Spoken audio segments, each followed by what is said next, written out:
Graça e paz, amados irmãos. Chegamos ao capítulo 15 do Evangelho segundo Marcos e hoje falarei da primeira parte, versículos 1 a 20. Diz assim o Grant Osborne: Durante toda a noite até o amanhecer, ele, Jesus, é submetido à audiência diante dos membros do Sinédrio, onde reúnem provas para exigir a crucificação dele pelos romanos. E, ao amanhecer, entregam-no a Pilatos para receber a condenação legal à morte.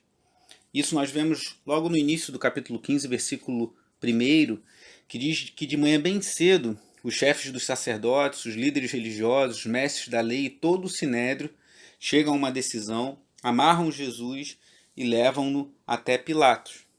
E como eu tenho dito com frequência, o Evangelho de Marcos é um evangelho mais sucinto, é um evangelho mais focado nas ações de Jesus, embora também traga ensino, e como eu tenho falado várias vezes ao longo desses estudos, ele mostra diversas vezes, o evangelista Marcos, que Jesus ensinava com frequência, que como de costume Jesus estava ensinando, mostra parábolas de Cristo, então ele mostra a relevância do ensino de Cristo, mas há um foco maior nas ações de Jesus e também um evangelho mais breve. Então nós vamos nos deslocar um pouco agora para o Evangelho segundo Lucas, no capítulo 23, para observar alguns detalhes muito interessantes que Lucas nos reporta e que nós não encontramos em Marcos. No versículo 2 do capítulo 23 de Lucas, diz que começaram a acusar Jesus, dizendo: Encontramos este homem subvertendo a nossa nação. Ele proíbe o pagamento de imposto a César e se declara ele próprio o Cristo, um rei.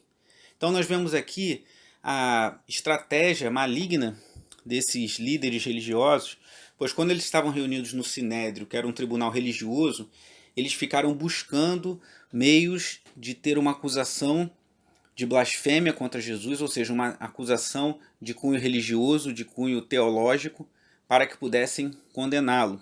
E agora, diante de Pilatos, eles desenvolvem uma acusação política. Então eles agora precisam de argumentos políticos para buscar a condenação de Cristo. E aí nós vemos que Pilatos fica incomodado e no versículo 4 de Lucas 23 ele fala: Não encontro motivo para acusar este homem. E no versículo 6 diz assim: Pilatos perguntou se ele era judeu, e quando ficou sabendo que ele era da jurisdição de Herodes, diz o versículo 7 de Lucas 23, enviou a Herodes, que também estava em Jerusalém naqueles dias. Então ele enviou Jesus para Herodes, não fica muito claro, pelo menos aqui em Lucas, se ele enviou a Herodes para se livrar daquela situação, daquele problema, ou talvez ainda com uma intenção de livrar Jesus daquela condenação. Mas uma vez concluindo que Jesus era galileu, ele envia Jesus para Herodes, e aí Jesus se cala diante de Herodes, ele e seus soldados ridicularizam e zombam do Senhor e mandam de volta a Pilatos. E aí Pilatos aqui dá um parecer no versículo 15 que diz o seguinte, a partir da segunda parte do versículo 15: Como podem ver, ele nada fez que mereça a morte. Portanto, eu o castigarei e depois o soltarei. Então Pilatos dá o seu parecer. Mas aí agora vamos sair de Lucas e vamos até João, capítulo 18, versículo 31, que diz assim, ó: Pilatos disse: Levem-no a julgamento e julguem-no conforme a lei de vocês. E aí se revela, irmãos, algo terrível da parte dos judeus, dos líderes religiosos, que aparece já desde o início de Marcos, possivelmente aproximadamente 2 anos antes, em Marcos capítulo 3, verso 6, quando fala que eles já estavam começando a planejar a morte de Jesus. E aqui em João 18, versículo 31, a segunda parte, eles dizem assim: Mas nós não temos o direito de executar ninguém, protestaram os judeus. Isso aconteceu, verso 32, para que se cumprissem as palavras que Jesus tinha dito, indicando a espécie de morte que ele estava para sofrer. Então, o intento daqueles líderes religiosos não era, de fato, identificar se Jesus tinha motivos de ser condenado ou não, mas era, de fato, conseguir autorização política, né, do governo local, à época, para que pudessem executar Jesus. E aí, como nós vemos na sequência, voltando lá a Marcos, capítulo 15, naquela época havia um hábito, né, de liberar um homem aqui por ocasião da festa, e tinha um homem chamado Barrabás, que era um homem que a Bíblia diz que ele era um assassino, que ele tinha participado de uma sedição, e aí ele chega a Pilatos e pergunta, sabendo, como diz Marcos 15, versículo 10, ele percebeu, Pilatos talvez fosse um homem de caráter duvidoso, fosse um homem que tivesse suas fraquezas, mas ele devia ter certo discernimento, até por ser uma autoridade. E ele diz aqui, Marcos 15, 10, que ele percebeu que foi por inveja que os chefes dos sacerdotes tinham entregado Jesus.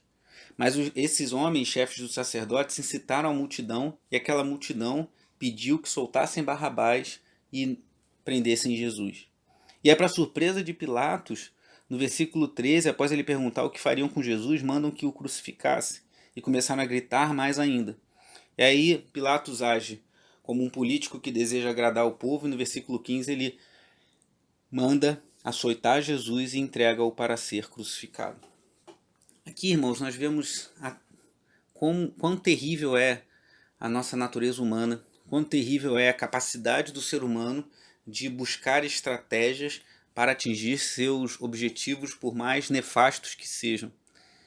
E aqui vemos que Jesus foi entregue, e aqui fala brevemente, mas esse açoite a que Jesus foi submetido era algo terrível, era uma tortura, pois eles eram colocados, né, meio inclinados assim de costas, e eram açoitados com açoites que levavam às vezes pedaços de ossos, ou então pequenos instrumentos que quando a pessoa era chicoteada com aquilo, às vezes chegava a arrancar pedaços de carne da pessoa, tamanha a dor, tamanha a violência desse açoite. Então o açoite romano era de tanta violência que há relatos de pessoas que desmaiaram durante o açoite, pessoas que até não suportaram e vieram a morrer ali, ainda sendo açoitados. Então nosso Senhor sofreu toda essa humilhação, e a humilhação de Jesus não começa aqui nesse episódio, às portas da sua crucificação, mas a humilhação de Jesus se inicia, como Paulo explica bem em Filipenses capítulo 2, a partir do versículo 5, quando ele se esvazia da sua glória, não deixando de ser Deus, e assume a forma humana, e ele encarna. Então, na encarnação de Jesus, já é o primeiro aspecto da sua humilhação, e aqui há um momento terrível em que Jesus é humilhado, Jesus é zombado, Jesus é cuspido, Jesus é insultado, Jesus é açoitado de forma extremamente violenta. E os versículos 16 a 20 continuam relatando que os soldados levam Jesus para dentro do palácio, vestem-no com um manto de púrpura, fazem uma chacota de Jesus, colocam nele uma coroa de espinho e começam a saudá-lo, e batem na sua cabeça e cospem nele, e fazem com ele todo tipo de zombaria, e levam para ser crucificado, assunto que trataremos no próximo estudo. E aí, irmãos, diante de uma situação tão dramática, eu deixo como texto complementar o texto de Gálatas 3, que no versículo 13, o apóstolo Paulo diz assim: Cristo nos redimiu da maldição da lei, quando se tornou maldição em nosso lugar, pois está escrito: maldito todo aquele que for pendurado num madeiro. Em Atos 2, que é a nossa segunda leitura complementar, no verso 36, Pedro, com muita autoridade, cheio do Espírito Santo, ele fala: portanto, que todo Israel fique certo disto. Este homem a quem vocês crucificaram, Deus o fez Senhor e Cristo. Pedro ali acusa aquele grupo da sua crucificação, da sua condenação a Jesus. E eu trago para a nossa reflexão hoje. Em João 18, no versículo 34, isso chamou muito a minha atenção. Jesus pergunta a Pilatos. Essa pergunta, Pilatos tinha perguntado a Jesus: você é o rei dos judeus? Aí Jesus pergunta a ele: essa pergunta é tua ou outros te falaram a meu respeito? E aí eu deixo essa pergunta para a nossa reflexão. Quem é Jesus para você? Quem é Jesus para mim? O que estamos dispostos a fazer para honrar esse nosso Senhor maravilhoso que se dispôs a sacrifício tão terrível por amor a nós e por obediência ao Pai? O autor Grant Osborne, no final desse trecho, ele conta um relato muito marcante que aconteceu com um escritor que tinha um amigo de infância e de adolescente, fatos reais, e eles eram muito amigos de infância, e os dois foram alistados juntos no exército e foram enviados para uma guerra.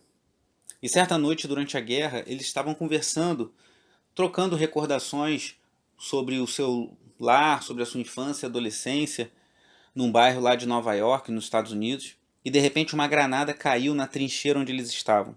E se aquela granada explodisse, os dois morreriam. E aí um deles, chamado Ray, olhou para o outro, sorriu e atirou-se sobre aquela granada. Aquela granada explodiu, matou Ray e o outro, seu amigo, foi poupado, o que marcou profundamente a vida daquele homem. Então esse homem, Ray, no meio da trincheira, viu a granada ali, se jogou sobre ela e quando ela explodiu, ela ceifou a sua vida, mas preservou o seu amigo. E aqui nós vemos que Jesus, de forma semelhante, se entregou à humilhação, à zombaria, a insultos terríveis, a dores lancinantes para nos trazer tão grande salvação. Que possamos viver à luz dessa realidade e de modo digno desse evangelho maravilhoso. Deus abençoe sua vida.